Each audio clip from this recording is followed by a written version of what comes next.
Hello friends, tech P S സിയുടെ മറ്റൊരു വീഡിയോയിലേക്ക് ഏവർക്കും സ്വാഗതം.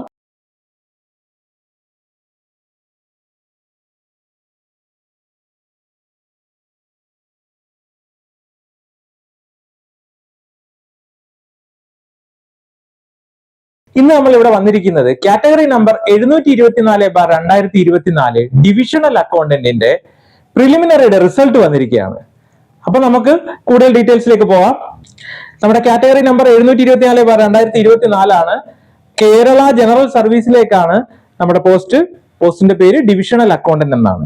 അപ്പൊ പരീക്ഷ നടക്കുന്നത് 1/9/2025 2/9/2025 1/9 രണ്ട് പേപ്പറുകൾ നടക്കും. 1-2 പേപ്പറുകൾ നടക്കും. അതേപോലെ തന്നെ 2-ാം തീയതി 3-ാമത്തെ പേപ്പർ നടക്കും. അപ്പൊ ഈ ഒരു എക്സാമിന്റെ പ്രത്യേകത എന്ന് പറഞ്ഞാൽ ഓരോ സബ്ജക്റ്റിനും ഇൻഡിവിജ്വൽ ആയിട്ടുള്ള പാസ് മാർക്ക് ഉണ്ട്. ആ പാസ് മാർക്ക് ക്ലിയർ ചെയ്താൽ മാത്രമേ നമ്മൾ റാങ്ക് ലിസ്റ്റിൽ ഉൾപ്പെടുത്തുള്ളൂ. ഓക്കെ, അപ്പോഴ ഇതിന്റെ പ്രിലിമിനറിയുടെ റിസൾട്ട് വന്നിട്ട് പ്രിലിമിനറിയുടെ കട്ട് ഓഫ് എത്രയാണ്? 47 മാർക്കാണ്. എലിജിബിലിറ്റി ലിസ്റ്റിൽ ഉൾപ്പെട്ടവരുടെ എണ്ണം 284 അപ്പൊ നമ്മൾ ഇവിടെ മനസ്സിലാക്കേണ്ട കാര്യം, വളരെ കുറച്ച് ആൾക്കാരെ പ്രിലിമിനറി കട്ട് ഓഫ് കടന്നിട്ടുള്ളൂ. അപ്പൊ ഈ പരീക്ഷ എഴുതി മെയിൻസ് വളരെ വ്യക്തമായിട്ട് കൃത്യമായിട്ട് പഠിച്ച് പ്രാക്ടീസ് ചെയ്ത് എഴുതി കഴിഞ്ഞാൽ നമുക്ക് മെയിൻ ലിസ്റ്റിൽ ഉൾപ്പെടാൻ എളുപ്പമാണ്. അപ്പൊ അവിടെ ശ്രദ്ധിക്കേണ്ട ഒരു കാര്യം എന്താണ്? ഈ ഇൻഡിവിജ്വൽ ആയിട്ടുള്ള കട്ട് ഓഫ് ഉണ്ട്, ആ കാര്യം ശ്രദ്ധിക്കുക. അത് ക്ലിയർ ആയിട്ട് കൃത്യമായിട്ട് എഴുതി പ്രാക്ടീസ് ചെയ്ത് പഠിച്ചിട്ട് പോയി എഴുതി കഴിഞ്ഞാൽ നമുക്ക് മെയിൻ ലിസ്റ്റിൽ ഉൾപ്പെടും. അപ്പൊ കഴിഞ്ഞ പ്രാവശ്യം ഇതിന്റെ മെയിൻ ലിസ്റ്റിൽ ഉൾപ്പെട്ട എല്ലാവർക്കും ജോലി കിട്ടിയ പോസ്റ്റാണ്.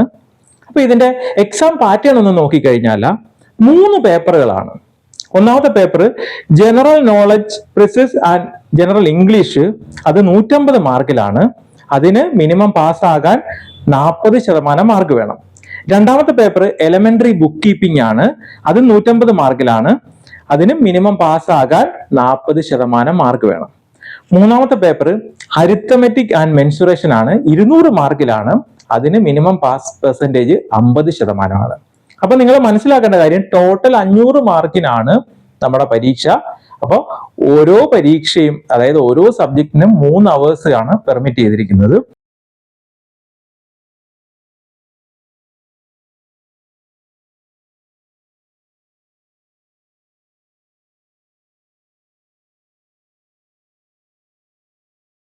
അപ്പൊ നമ്മൾ ഇൻഡിവിജ്വൽ കട്ട് ഓഫ് ക്ലിയർ ചെയ്യണം. പിന്നെ നമ്മുടെ മൊത്തമുള്ള മാർക്കും അതേപോലെ തന്നെ അതിൻ്റെ കൂടെ ഇന്റർവ്യൂവിന്റെ മാർക്കും കൂടെ കൂട്ടിയിട്ടാണ് നമ്മുടെ ഫൈനൽ റാങ്ക് ലിസ്റ്റ് വരുന്നത്. അപ്പൊ ഇത് മെയിൻ പരീക്ഷയാണ്. മെയിൻ പരീക്ഷയ്ക്ക് ശേഷം നമുക്ക് ഒരു ഇന്റർവ്യൂവും കൂടെ ഉണ്ടാവും. രണ്ടിന്റെയും കൂടെ മാർക്ക് കൂട്ടിയിട്ടാണ് നമ്മുടെ റാങ്ക് ലിസ്റ്റ് നിശ്ചയിക്കുന്നത്. അപ്പൊ ഇവിടെ നിങ്ങൾ മനസ്സിലാക്കേണ്ട കാര്യം, മെയിൻസിന്റെ ഞാൻ ഇൻഡിവിജ്വൽ ആയിട്ടുള്ള പാസ് മാർക്ക് പറഞ്ഞു. ഓരോ 1-2 പേപ്പറിന് 40%, അതേപോലെ തന്നെ 3-ാമത്തെ പേപ്പറിന് 50% എന്ന് പറഞ്ഞു. ഇവിടെ SC/ST കാൻഡിഡേറ്റ്സിന് 1-2 പേപ്പറിന് 30%, പിന്നെ 3-ാമത്തെ പേപ്പറിന് 35% പാസ് മാർക്ക് മതി. ഇനി നമുക്ക് എങ്ങനെ ഇതിനകത്ത് ആദ്യ റാങ്ക് വാങ്ങാം അല്ലെ? അപ്പൊ നമുക്കിവിടെ അറിയാം 500 മാർക്കിനാണ് മെയിൻസ് എക്സാം എന്ന് പറയുന്നത്. അപ്പൊ മെയിൻ എക്സാം തന്നെയാണ് ആക്ച്വലി റാങ്ക് മേക്കിംഗ് അല്ലെ? മെയിൻ എക്സാമിന് നല്ല മാർക്ക് സ്കോർ ചെയ്യുക. നമുക്കറിയാം ഇന്റർവ്യൂവിന് വളരെ കുറച്ച് മാർക്കേ ഉള്ളൂ, 20 മാർക്കേ ഉള്ളൂ. അപ്പൊ നമ്മൾ മനസ്സിലാക്കേണ്ട കാര്യം, മെയിൻ എക്സാം നന്നായിട്ട് പ്രിപ്പയർ ചെയ്യുക. സബ്ജക്റ്റ് വൈസ് ഡീപ്പായിട്ട് തന്നെ പ്രിപ്പയർ ചെയ്യുക. അതേപോലെ തന്നെ ആൻസർ റൈറ്റിംഗ് പ്രാക്ടീസ് നന്നായിട്ട് ചെയ്യുക. അതേപോലെ തന്നെ നമ്മൾ പ്രാക്ടീസ് ചെയ്യുക. നമ്മുടെ ആൻസർ ബുക്ക് നമ്മൾ ഇവാലുവേറ്റ് ചെയ്യിക്കണം. നമുക്ക് അതിന് റൈറ്റ് ആയിട്ടുള്ള മെന്റർഷിപ്പും വേണം.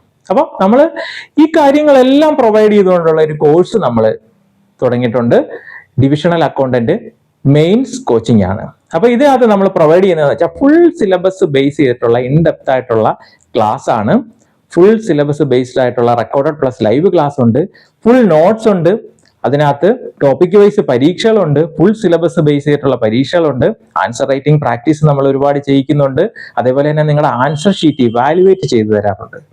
അപ്പോൾ ഇത്രയും കാര്യങ്ങളാണ് നമ്മൾ ഇതിനകത്ത് പ്രൊവൈഡ് ചെയ്യുന്നത്. പിന്നെ നിങ്ങൾ മെയിൻസ് ക്ലിയർ ചെയ്യുവാണെങ്കിൽ ഇന്റർവ്യൂ ഗൈഡൻസ് ഫ്രീ ആണ്. അപ്പോൾ ഇത്രയും കാര്യങ്ങൾ മതി നിങ്ങൾക്ക് മെയിൻസ് ക്ലിയർ ചെയ്ത് ഈ ജോലി വാങ്ങാനായിട്ട്.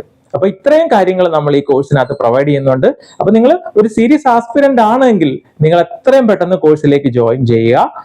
അപ്പൊ ഈ എക്സാമിന് പ്രിപ്പയർ ചെയ്യുന്ന എല്ലാവർക്കും ടെക് PSCയുടെ വിജയാശംസകൾ. Thank U.